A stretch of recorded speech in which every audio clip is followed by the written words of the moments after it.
Pagi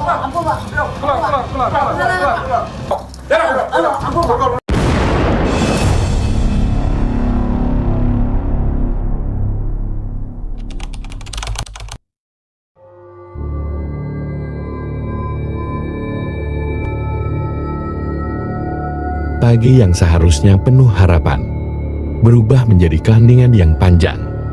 Seorang siswi SMP bernama Indri menghilang tanpa jejak di sebuah desa kecil bernama Sumberjaya. Tak ada yang menyangka bahwa di balik semak-semak sawit itulah nyawanya diringgut dengan kejam oleh orang yang ia kenal sendiri. Sabtu, 23 September tahun 2017, waktu menunjukkan pukul 5.30 pagi. Di desa Sumberjaya, Kumpeh Ulu, Indri Seviana Putri, siswi kelas 2 SMP, berpamitan kepada ibunya. Ia mengendarai sepeda motor metik merahnya, menuju sekolah seperti biasa. Tidak ada firasat buruk. Tidak ada yang tahu bahwa itu adalah pagi terakhir Indri terlihat hidup. Saat melewati pintu keluar kebun sawit milik Alek KT, langkah Indri terhenti.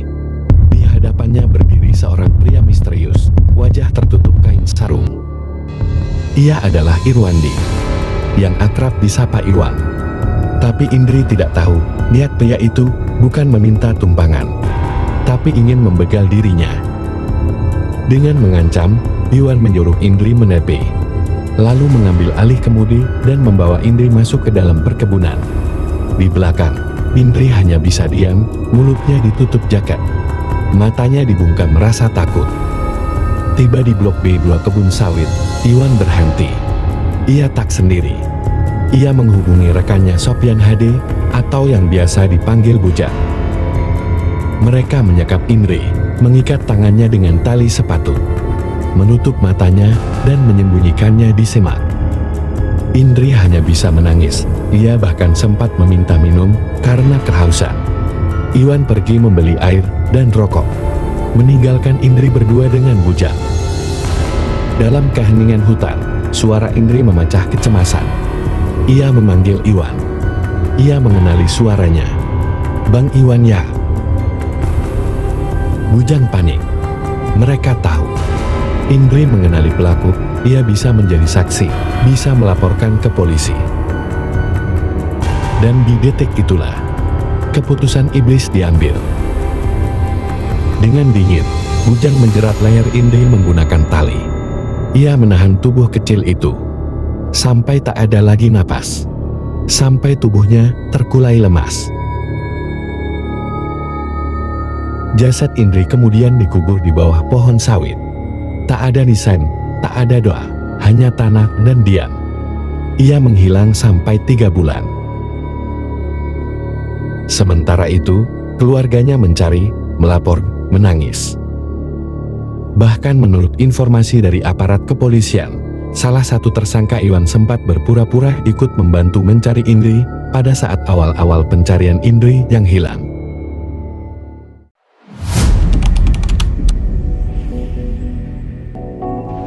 Jadi ini motormu nih?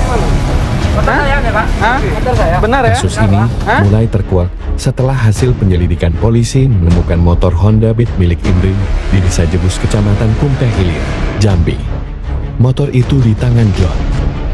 Polisi kemudian melakukan cek fisik kendaraan tersebut dan memang benar bahwa sepeda motor tersebut milik Indri. Berdasarkan keterangan dari John, bahwa sepeda motor tersebut dibeli dari Sopyan Hadi alias Bujang. Ini sampai dengan satu. Jadi beli dari mana? Sopyan. Sopyan. Telepon Sopyan Di mana rumah Sopyan? Jadi ini Pak. Di depan Pak. Coba telepon Sopyan. Kemudian polisi melakukan penangkapan pelaku di rumahnya di RT 5, Desa Jebus, Kecamatan Kumpeh Ilir, Kabupaten Muaro, Jambi. Bawa keluar deh. Ke Sopyan kan? Bawa keluar deh, bawa keluar. Pengakuan Bujang, dia mendapatkan Honda Beat tersebut dari hasil pembunuhan berencana bersama-sama dengan kawannya yaitu Irwandi alias Iwan, yang beralamat di Desa Sumberjaya, Kecamatan Kumpeh Ulu, Kabupaten Muaro, Jambi. Setelah dilakukan pengembangan, polisi mendapatkan informasi keberadaan Iwan. Kemudian polisi langsung bergerak cepat dan Iwan berhasil diamankan di Pondok Kebun Durian Desa Sumberjaya, Kecamatan Pumpeh Ulu, Kabupaten Muaro Jambi. Kau Iwan kan? Kau motor nih? Iwan. Iya Pak. Dari keterangan tersangka inilah, mereka mengaku telah mengubur mayat ini di semak-semak kebun sawit. Kamu apakan si Indri? Jujur. Jujur. Nah, kau bunuh. Hah? Mau ke kantor. Dah, kau bunuh di mana mayatnya? Hah? Iwan sawit, Pak. Kebun sawit mana? Dalam, Pak. Tempat kau tinggal tadi? Iya, Pak. Situ. Antar itu. 22 Desember tahun 2017, polisi dan warga menggali tanah di kebun sawit yang ditunjukkan. Di sana, tubuh Indri ditemukan. Tinggal tulang dan sisa pakaian sekolah. Tangis pecah, Desa Sumberjaya berduka. Seorang anak tewas mengenaskan hanya karena sebuah sepeda motor. 4 Januari tahun 2018, polisi menggelar rekonstruksi. 56 adegan diperagakan. Dari penyekapan hingga pembunuhan. Semua disaksikan langsung oleh keluarga korban. Dan pada Juli tahun 2018, hakim menjatuhkan vonis kepada 2 pelaku penjara seumur hidup. Tapi, apakah keadilan benar-benar cukup untuk menggantikan nyawa seorang anak perempuan yang tak berdosa? Indri hanya ingin pergi sekolah, tapi ia tak pernah sampai. Yang menunggunya bukanlah guru, tapi kematian yang disembunyikan di balik rimbunnya kebun sawit. Dan yang paling menyakitkan, pelakunya bukan orang asing, tapi seseorang yang ia kenal.